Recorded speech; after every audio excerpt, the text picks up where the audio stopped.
Өнөөдөр үндэсний эрх чөлөө тусгаар тогтнолоос сэргээн мандуулсны 114 жилийн он баярын өдөр.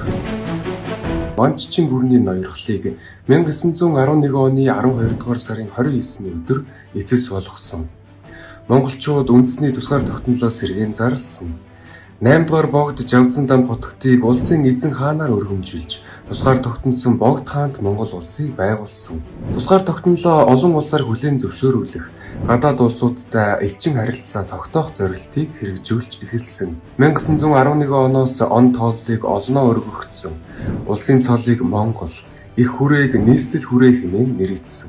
5 яам бүхий засгийн газар байгуулах шийдвэр гарсан. Дотоод хэргийг бүгд захиран шийтгэх яамны сайдаар Даалам Цэрэнчмэд, гадаад хэргийг бүгд эрхлэн шийтгэгч яамны сайдаар Чингүн Ханд Дор, сангийн хамаг хэргийг бүгд захирах яамны сайдаар Түшээд Баан Чагдаржав, цэргийн хэргийг бүгд захиран шийтгэгч яамны сайдаар Далайван Гомсүрэн, шүүх яамны сайдаар Эрдэнэван Намсраван нарыг тохоон томилсон.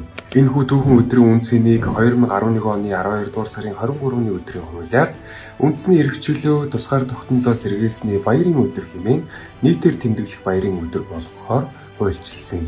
Та бүхэнд үндэсний эрх чөлөө тусгаар тогтнолоос сэргээсний 114 жилийн он баярын мэндийг хүргэе. Улсын их хурлын гишүүн Загдж Авийн мэнд сайхан.